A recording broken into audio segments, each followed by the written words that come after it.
keeping the shiny side up is often a morbid way of saying goodbye and ride safe in the motorcycle community. It just says, you know, keep your bike upside or right side up and ride safe.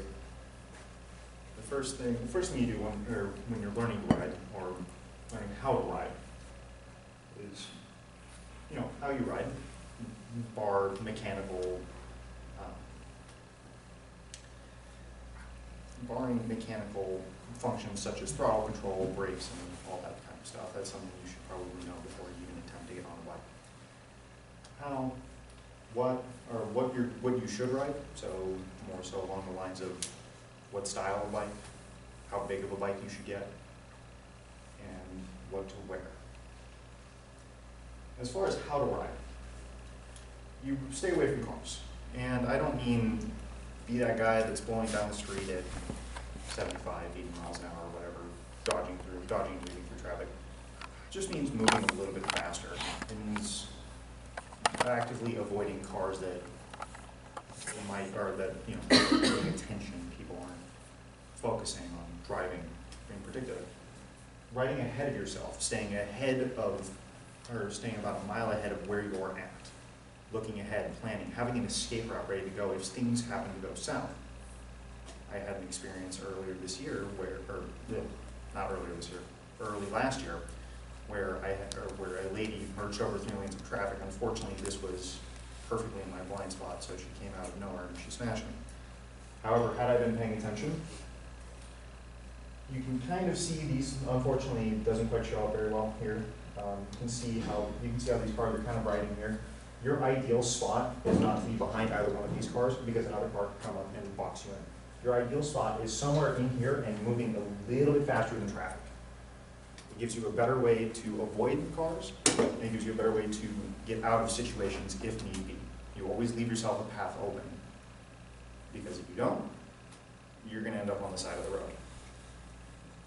As far as what bike you should get, when you're looking into motorcycles, it's cool to have the biggest, fastest, gnarliest sport bike you can possibly find, for some. For others, it's a cruiser, or a sport touring motorcycle, with a slightly more upright seating position, a little bit sportier of a bike. Or you could be one of those people and get a Goldwing. And Goldwings are full-on touring bikes. They're meant for long distances, so depending on what you're doing, if you're going out and riding weekends and you want to cut corners and go sideways half the time, the sport bike is going to be your bike. Now, as far as what kind of displacement you're getting, depends on how long you've been riding, depends on how comfortable you are with your throttle control. It took me several years to work my way up to what is the premier class, which would be 1,000 cc's.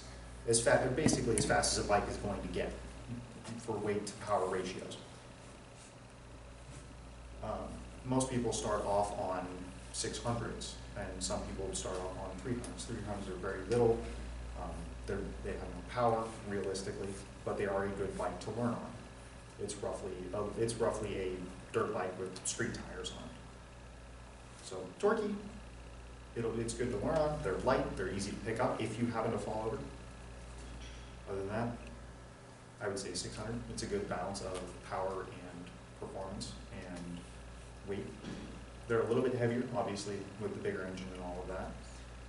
However, what you get is the ability to get out of hairy situations, to avoid, again, being near cars, being near people that are causing problems and people who aren't paying attention. And finally, what to wear. Now, as far as your fashion sense, I'm not going to tell you what you need or what colors you should wear, as far as what you need to have, or more so as what you need to have. Your helmet, doesn't really matter what you ride. There are different kinds of helmets as far as street, as far as adventuring, kind of a combination of street and dirt helmets. When you're riding on the street, you absolutely want a street helmet, whether it be for adventuring or for purely street riding. The most important thing to look for on a helmet is looking for, at minimum, the DOT certification. It's just an impact test to make sure that the helmet isn't going to explode when it hits the ground. And Snell is just a higher rated version of that helmet. you get more pressure per square inch than you would on a DOT rated helmet. As far as your jacket goes, you just want to look for something with shoulder padding, with elbow padding, and chest and back padding. That's going to give you the best and most comfortable landing if you're forcibly ejected from your motorcycle. Gloves are a must. The joke is